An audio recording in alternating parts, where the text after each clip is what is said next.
Hi, everyone. Welcome to episode 114 of the All Dolphins podcast. You will notice Omar and I are not alone again. It's not behind enemy lines, it's something actually even cooler, but we'll get to that in a second. First, as always, our tribute to the player with the jersey number corresponding to the episode number. Today is 14. Marlon Moore. Who? Marlon Moore. Good one. No, but that's that. I like that. That's a very interesting one. For number 14, it's got to be one of two. A fan favorite, actually two fan favorites, Jarvis Landry or Ryan Fitzpatrick.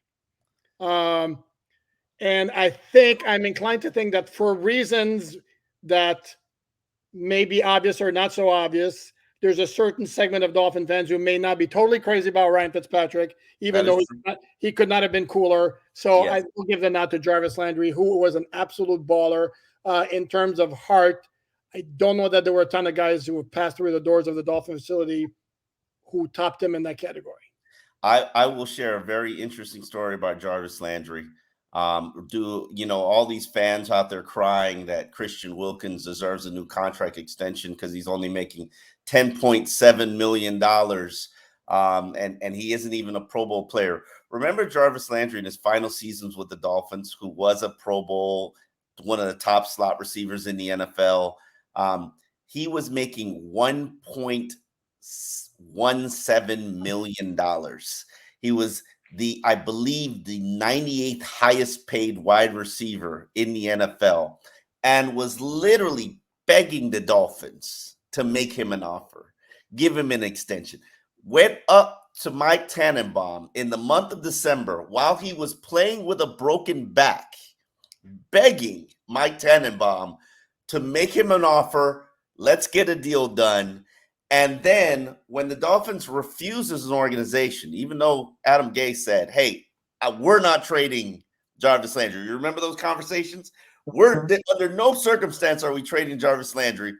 And then ultimately, they traded Jarvis Landry. They traded Jarvis Landry and then tried to paint him as the bad guy in that situation.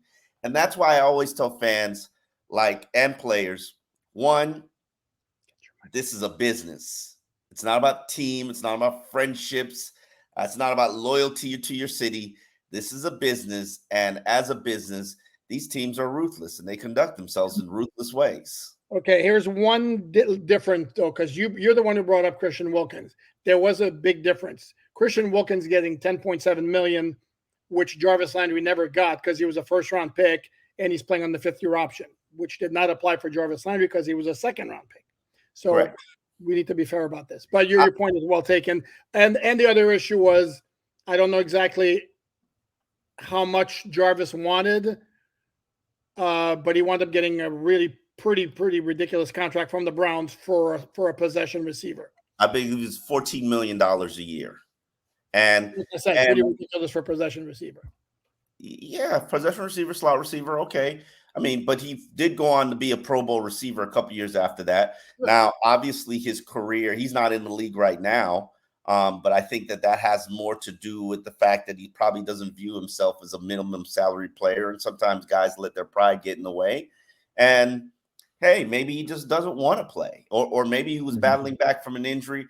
We all know Jarvis wasn't the fastest guy in the world, and injuries slow down these receivers. So, but if you ask me if Jarvis Landry can still help an NFL team right now, I would. If he's in good shape, I would argue to you to death that he could. Maybe one last note on that before we introduce our guest / partner. Jarvis Landry had a butt ugly 40-yard dash time at the combine, which may have been the reason he slid. I mean, butt ugly. I think it was like 4.8 or something. For 4.7, I believe. Oh, okay, well, much better for a wide receiver. It was bad. Omar, take it away. Well, we've been talking about the audio deals and figuring out what we were going to do after we forced our way out of the situation, held Vanilla Ice over the balcony. And so we got out of our audio deal and we were shopping around. And while we talked to a number of people, one deal just made sense to us. And primarily, it made sense to us because, as everybody knows who follows me, they know I got trust issues. And those just a little bit. And that led me to have some conversations with my guy, Ethan Skolnick, who you see at the bottom of the screen, with Five Reasons Sports.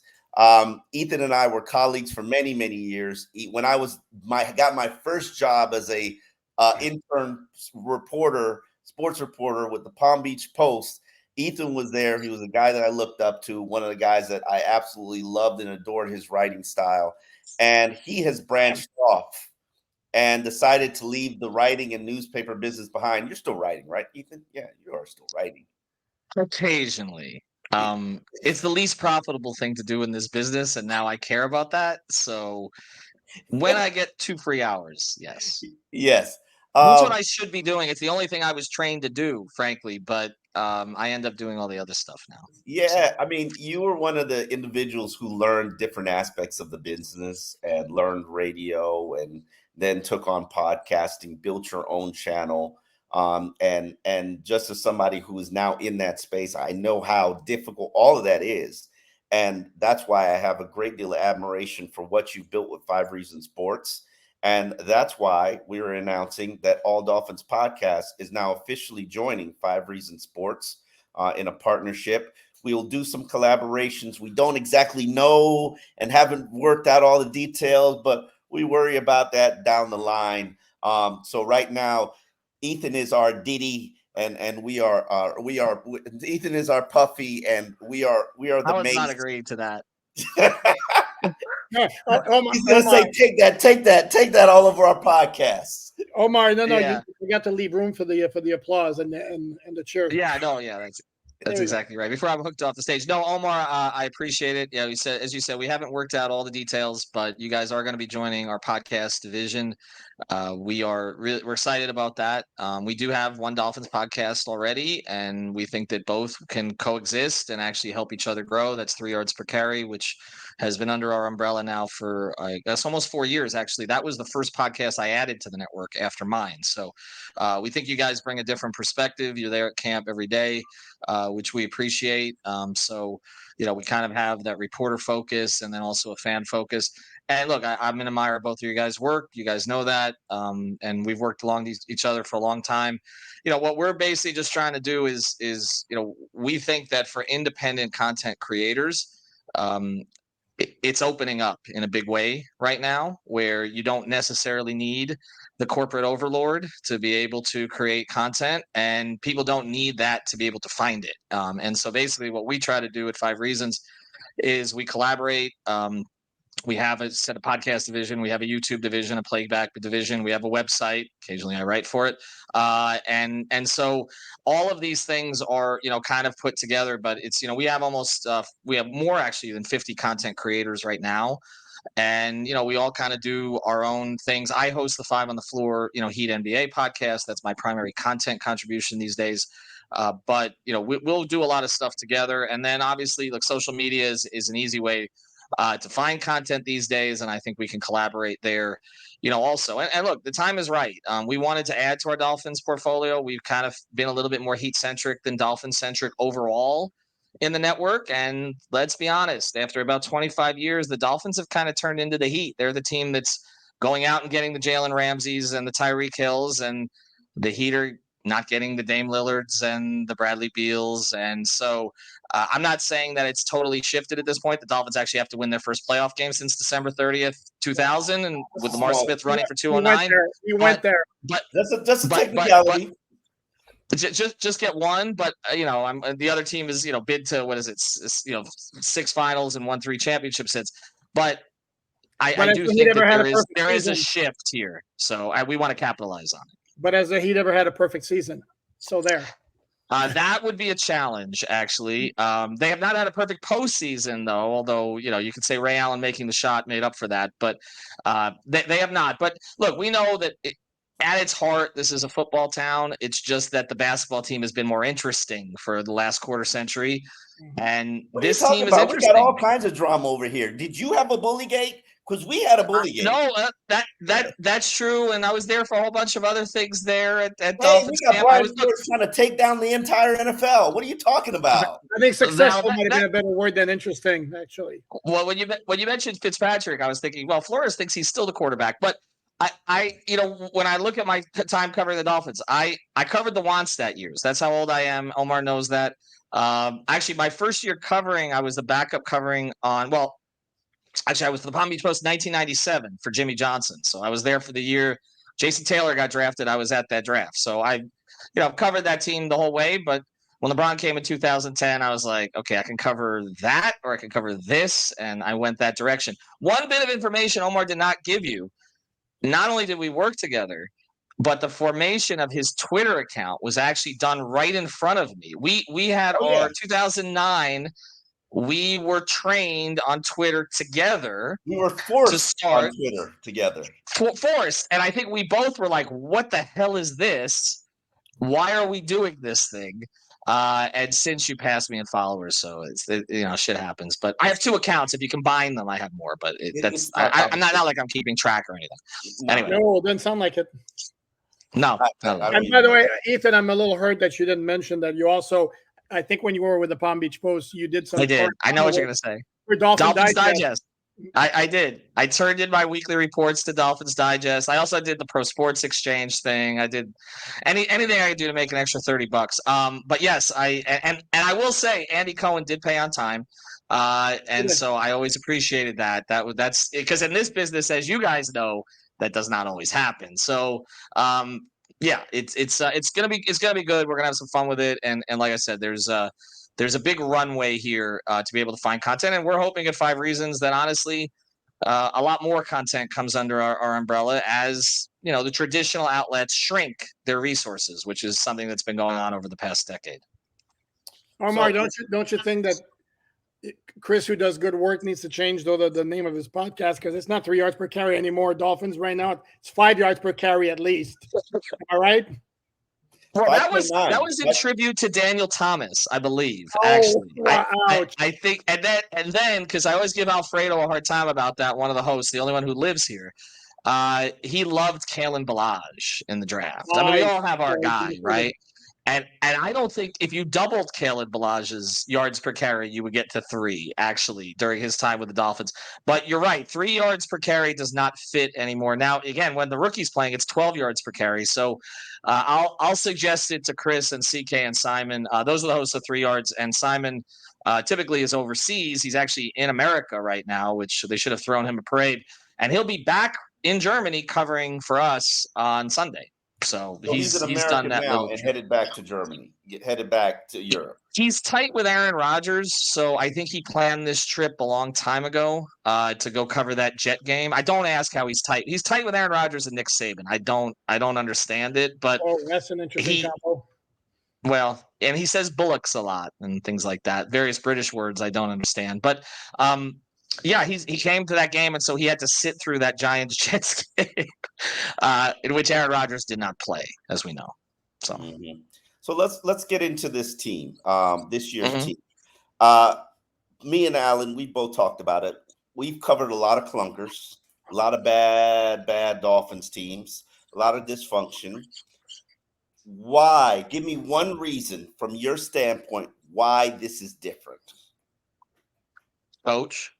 I just think that they have not had someone with conviction about what he's trying to do who could then express it to the players in a way that this guy can. And I think when you go all the way back, like I give Chris Grier credit for going out, fortifying the roster in certain areas. There are certain areas I think that still need to be upgraded. I had them at 11-6 before the season, so I thought they were going to be good. I did not expect that of their top 10 most important players, that 5 or 6 of them would be in and out of the lineup to start the year. When you talk about Armstead and Ramsey and Connor Williams and going down, and then Achane gets off to the start he does, and then that happens. But I thought if Tua could stay healthy, that was the key, and they could win 11 because I don't trust the Mike White backup quarterback situation. So, essentially, to me though, it comes down to the coach. He communicates in a different way, and what's refreshing for me, because as you guys know, I'm not around there much. I come maybe once a week, and then I go to the home games. But it is that this organization was so scared for 25 years to say anything about anything. Okay. It was every coach they had it sort of started with Saban, and then it got sort of worse and worse, and just paranoid coaches, Joe Philbin picking up trash, Adam Gase became paranoid, was blaming everybody else but himself by the end of it. Flores, paranoid to the hilt.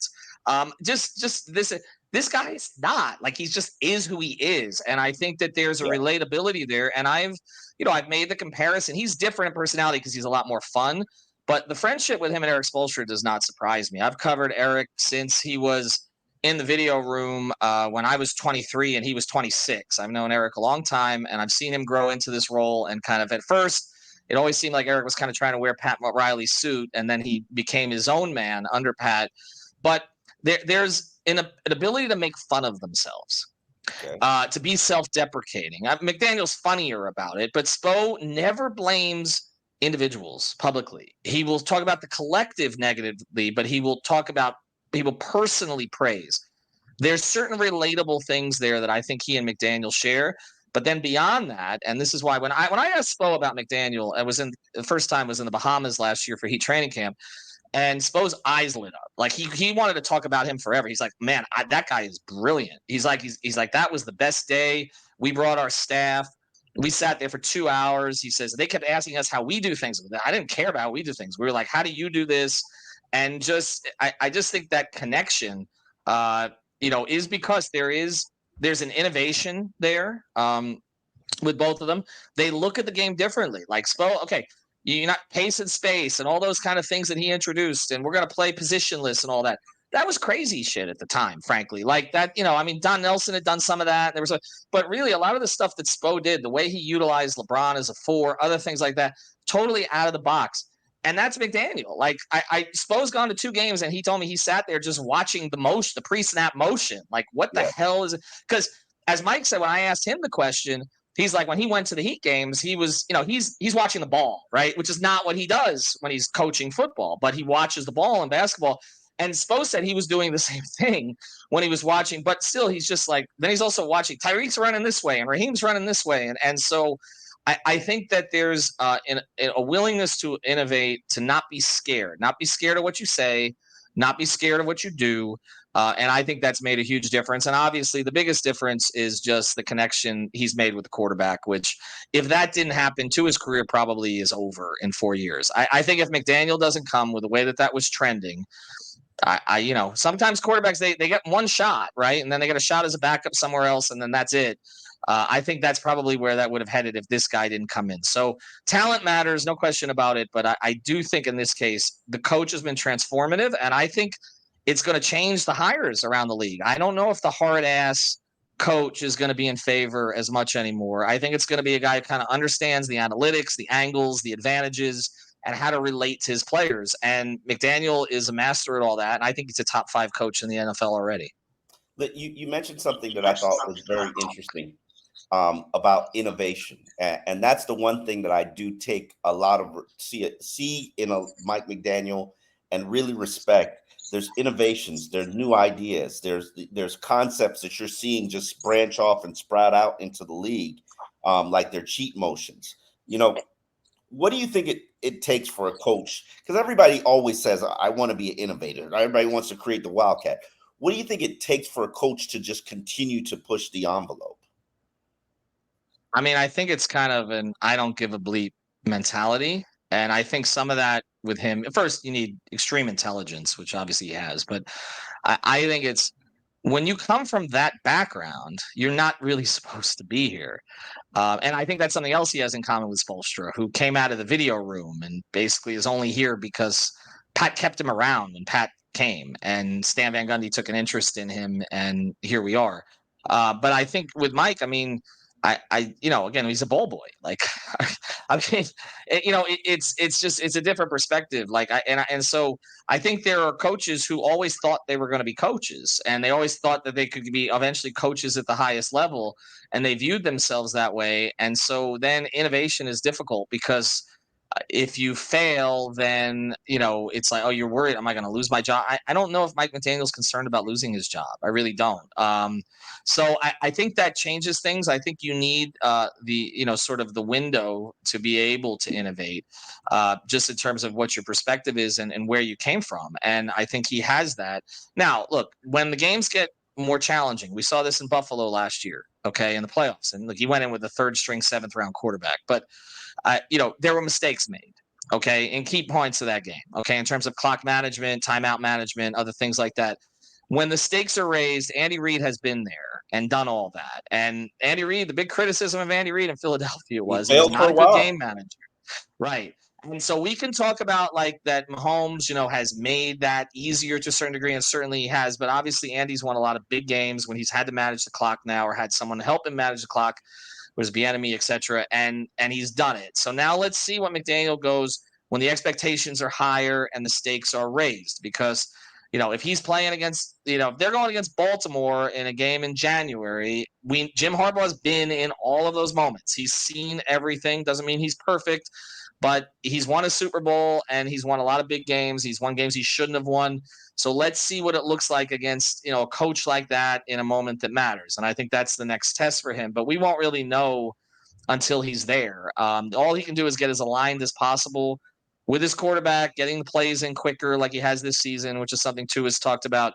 And also, look, he's turned over the defense, okay? And, I give him credit for that because to be able to delegate.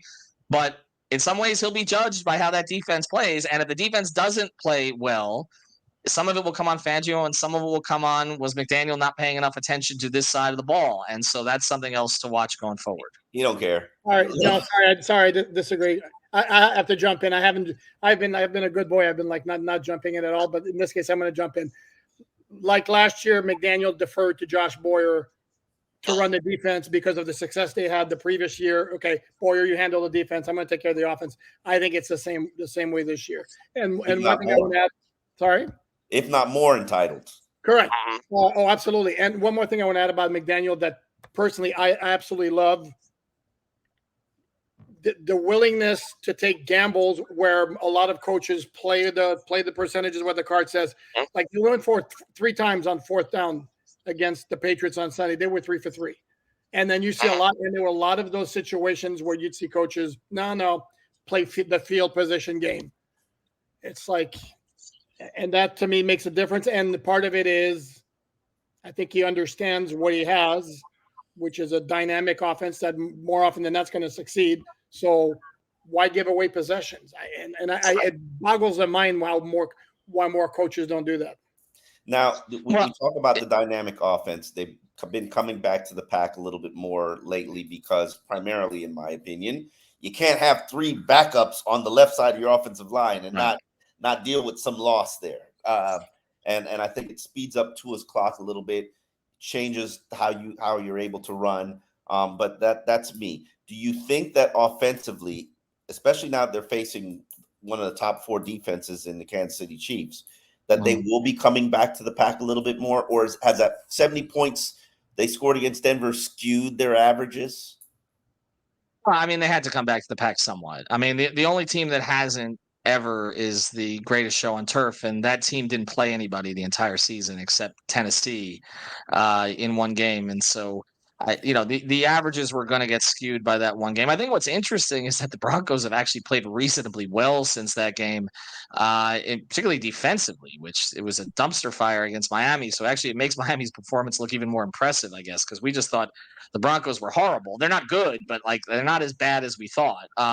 So I think that's part of it. But I think that, look, offensively, the line obviously matters. I mean, they were getting – I mean, Kendall Lamb's been a revelation, really, in a lot of different ways, and I don't think that anybody could have anticipated he would play this well. I thought Armstead going out was a killer for them, even though I think we all expected it at some point. But, I mean, yeah, it all comes down to how many can you lose, right? Like, I mean – it's the same thing I've been saying with the Heat. Like the Heat came into the season and they've got 4 rotation guys out. Okay, at that point, I don't know what their rotations look like because too many players are out and all the rest. You can survive with 1 offensive lineman out, maybe 2 offensive linemen out. You start to get to 3, and it's like, okay, who else can block here? Do we need to put a tight end at right tackle? Like that's kind of where you're at. Now you got Smythe banged up too. So they're going to come back to the pack some. And I also think for a lot of Dolphin fans, and I understand this, it's not going to matter until they see this team with 2 at quarterback go up to a hostile environment in December and win a big game. And look, Buffalo is coming here, so that obviously helps. Oh, But so that doesn't count? I do think that one doesn't count? You no, beat it Buffalo does. No, here? it does. It does. But I think people want to see them go up and get one of those road wins too. And we saw last year that the season. We could talk about what happened against Green Bay and the concussions and all that, obviously. But look, the San Francisco game fell apart on them. The Buffalo game fell apart on them, and they need to show it. And because there's some of this stuff too, where it comes back also to Dolphin fan memories that predate this particular team. That's so Dolphin Where moment that they're waiting for. Yes. Right. There's this defeatist thing of what's going to happen, whether it was Tannehill in those last couple games or going back to my era in 2002 and Chris Carter dropping the pass in the end zone and then Linda kicking the ball out of bounds in New England and throwing 3 straight times to Chambers against T-Buck and all the things that happened so that they missed the playoffs with what was, in my view, the most talented team. I'm curious your guys' thoughts on this. I think this is the most talented team since the 02 team, which 02-03 teams, which didn't end well in either case, actually. But when you looked at having Ricky, we had not the dynamic offense, but a dynamic offensive force, at least one of them, having JT with 18.5 sacks, still having Zach playing at a high level, having the corners play, Pat and Sam. This is and Timbo and the group that they had there at that time. This is to me the most talented group they've had in 20 years, if they could get most of it on the field. But the offensive line, I think they've done an incredible job with what they have. I mean, to have Tua hit as little as he's been hit, all things considered, some of that he deserves credit for getting the ball out. Some of it is scheme related, and some of it is the line has not been the bleep show that we expected it to be, no matter who's been in there. And I think Butch Berry deserves credit for that. I think Mike deserves credit for that. And I think Chris Greer deserves credit for that because, I mean, he said it's not as bad as y'all think, and he's been right. I mean, say what you will, but he's been right. Okay. They've been fine. He did say that in the offseason, and I think Omar and I were on record as saying the offensive line looked good through most of training camp. I wasn't as panicked as most Dolphin fans were. However, I will acknowledge that I thought Liam Eichenberg was better than he is, but I think that we're all where we are on the Eichenberg Express. I think he's a center moving forward. But yeah, if I had one concern about this team moving forward, it would still continue to be the offensive line. Without, when Teron gets here, we'll reassess. When Teron's back and Connor Williams is healthy and playing, we'll reassess where the offensive line is. But I do have a little bit of concern at the guard spots now, especially going into this week with Rob Jones probably being sidelined. But I don't think that's going to stop the show. And the reason I don't think it's going to stop the show is because Tua Tagovailoa has been the front runner for the MVP honor for the majority of the season. I personally believe I've always said he was destined for greatness, and it would be this year, 2023. And I always reasoned it for he's seen every defense that anybody could throw at him by this point in his career. Now, I didn't expect him to have this array of weaponry and one of the best rushing attacks in the NFL, but the game has slowed down for him. And I forget who it was. I was watching a Twitter breakdown, and he was talking about Tua looking off a linebacker until he moving a linebacker with his eyes and then throwing where that guy was. And I think that that's an underappreciated, undervalued, and seldomly mentioned skill that he has, where he has such eye command. He's like Mark Jackson out there. He doesn't need to look at the field when he's throwing the ball because he primarily throws the spots. And when you talk to defenders about him, they're like, man, that what he did on these particular plays is amazing because he literally moves guys where he wants them so that he can throw where he wants to throw. Mm-hmm. And where do you feel Tua is now in his career? Is he officially an NFL elite quarterback?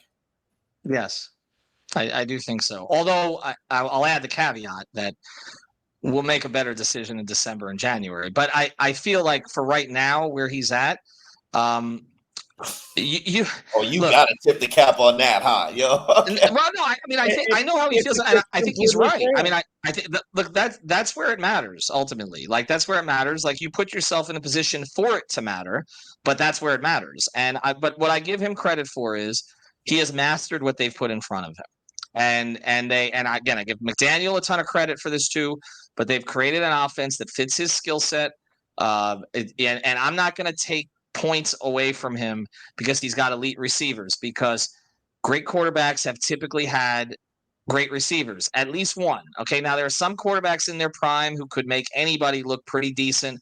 Brady, with the exception of the Moss year, had pretty pedestrian receivers. Deion Branch was pretty good. They had a few who were pretty good, but they did not have a ton of Pro Bowl type, prototype receivers. He made them in a lot of different ways. Montana had Jerry Rice. He did not make Jerry Rice. Okay. John Taylor would have been an elite number 2 receiver on pretty much any team, and actually probably could have been a number 1 receiver on a lot of teams when you look back at that. And Danny, as great as Danny was, and we can talk about Duper and Clayton were not highly drafted and all that, they had elite speed. They were pretty much the closest thing you could find to what the Heat. Just did again. The Dolphins did not. I got to do a Heat podcast after this. But I'm just saying, like, he didn't make them. Okay, he helped certainly, but they were pretty damn good in their own right. So elite quarterbacks have had. Now, sometimes when you take away elite quarterbacks, best receivers, then you kind of see where they're at. We've seen that with Mahomes. Mahomes obviously won a Super Bowl without Tyreek Hill. Would he be better with Tyreek Hill? Yes. Okay. Is the current bleep show he's got at receiver possibly going to hold them back? It might. Okay. Because I thought they lost the first game of the year because of their receiver play. So thank you. You need to have at the very least, competence at that position. But other really good quarterbacks have had really good skill position players. Kurt Warner that year was throwing to Torrey Holt, Isaac Bruce, Marshall Faulk out of the backfield, and I believe Ricky Prohl was their third guy, like as a receiver. That ain't bad. Okay. He also had Orlando Pace playing left tackle. So this idea that we're not going to give Tua any pass for having to play with Mac Hollins as his number 1 or whatever in that first year. But now all of a sudden we're going to take everything away from him because he's got Tyreek Hill. No, it's somewhere in the middle. He's been given elite skill players, and he's helping to maximize those players, as is the coach. And that's what you want to do. And so, look, he doesn't have elite running backs, although the rookie may turn out to be. We'll see. But they're maximizing there also. And I think some of the things Omar's talking about, the overlooked stuff with him, again, the looking off guys and just his resilience. That's the number one thing to me right now. That is the trait that a lot of great quarterbacks supposed to be great quarterbacks do not have. But this post-INT Tua thing is a thing. Like, I mean, if you look it up, like he literally gets better after a mistake. And that is a rare quality. And that is, again, something that clearly McDaniels tried to coach into him by talking about how hard he used to be on himself and all the rest of this.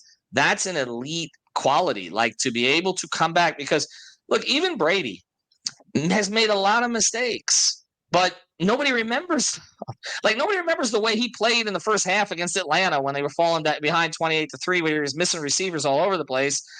But they just remember the comeback. So nobody cares. Even Trevor Lawrence last year in the playoff game, the 4 picks, but only everybody remembers is he finished the game and won it for them.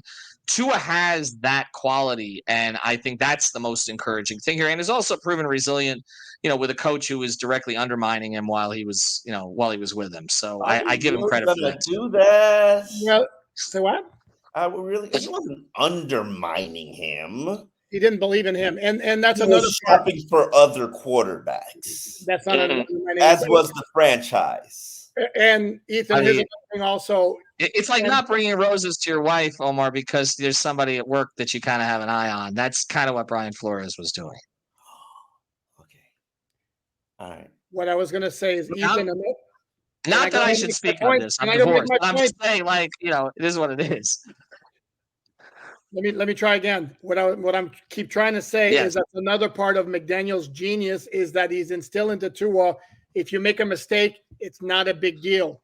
Right. There's plenty of game left. You can come back from it. And then Tua has embraced that, and that's part of helped improve his resiliency. Because you look at Tua physically from his first 2 years to the last 2 years, I'm sorry, there's not a ton of difference. The difference are in the intangible. The difference are the intangibles. Yes, he's thicker, he's stronger, and all that. The difference are all in the intangibles, in how he sees the game, in his resiliency, in his confidence. There are throws that he's making now he wouldn't even dare attempt his first 2 years. He would never throw 50-50 balls his first 2 years. And now it's like, well, he's got. You're making a face. You're disagreeing with that? No. I'm not disagreeing with you. He doesn't have to worry about being benched for Ryan Fitzpatrick.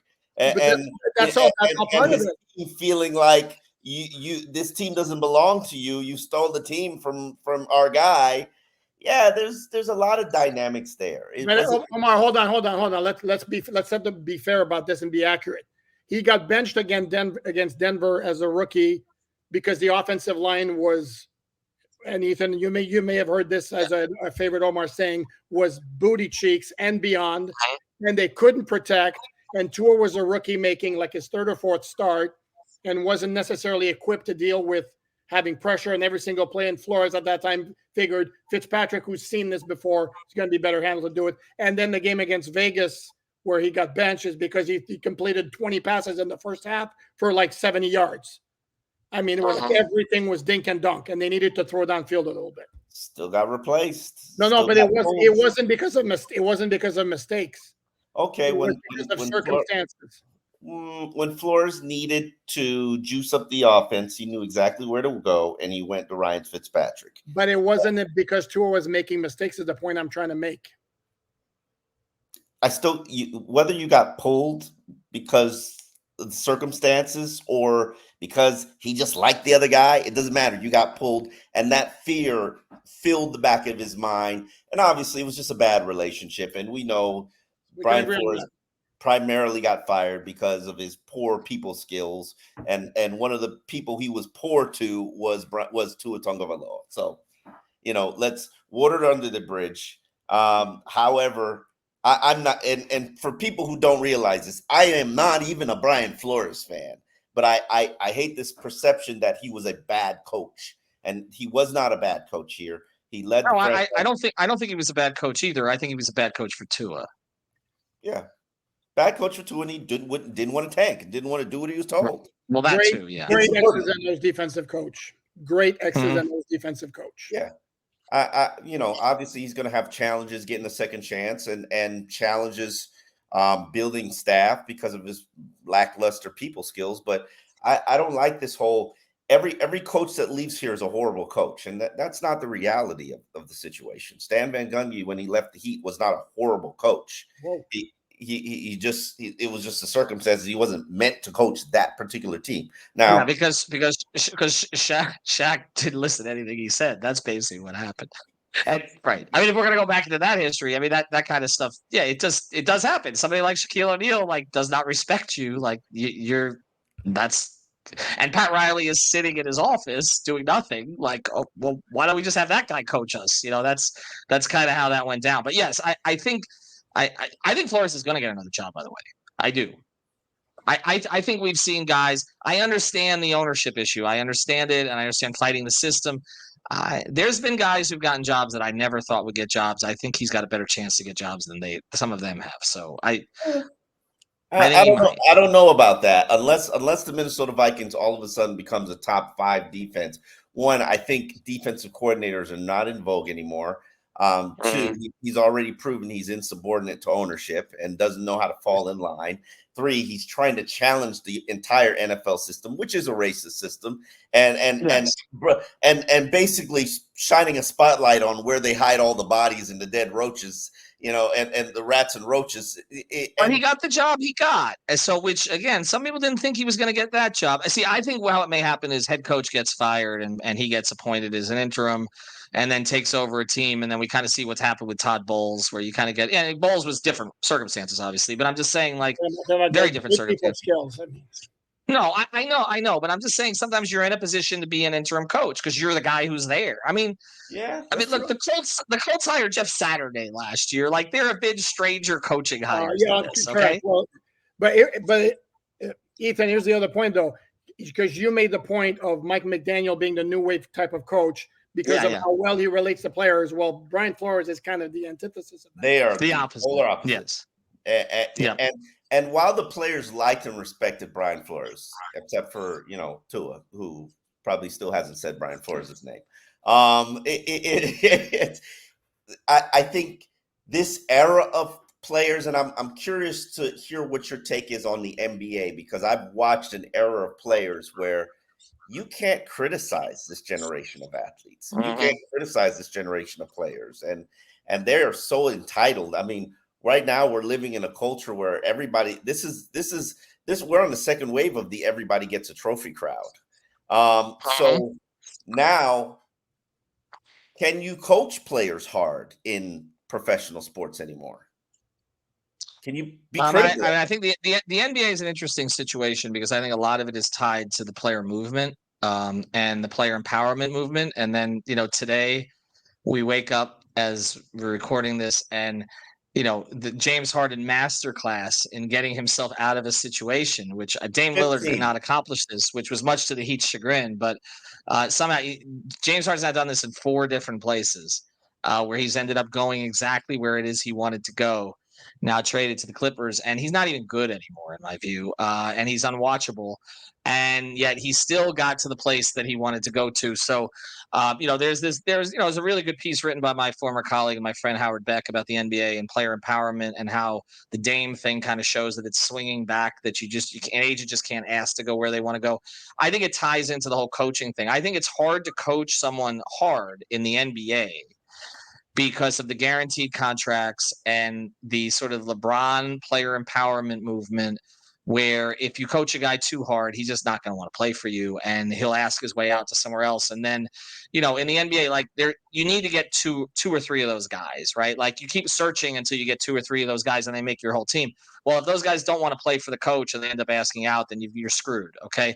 The NFL, I do think there's still the opportunity for more management and coaching empowerment simply because the contracts, with the exception of some quarterback contracts, are not guaranteed. And that, unless that ever happens, which I don't think it is, where it spreads to more positions, then I think that there still is the ability to have control. There's more of a kind of a team culture in the NFL in that sense, that you don't step out of line as much. They don't individualize the personalities the same way they do in the NBA. Absolutely. NBA players are their own corporations before. I mean, look, Wemby is going to be an international corporation halfway through his rookie season. I mean, he's a very smart kid and all the rest of this, but he's playing in San Antonio.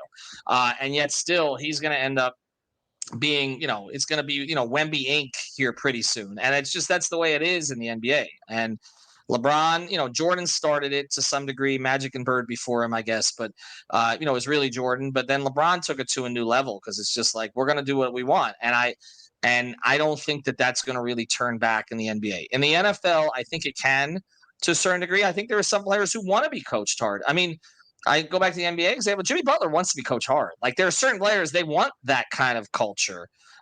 He also wants to do whatever the F he wants on his off days. And, he's not going to participate in a ton of team events, but like he wants to be coached hard. Like, and I think it's a little bit individualized, but I think in the NFL, there can still be some control from top down a little bit because they kind of control your livelihood. I mean, the contracts are meaningless. So, I mean, and just like the cap to a certain degree is meaningless. I mean, it's just fine money. That's it. Like, we can't do this. No, yeah, we can. Okay.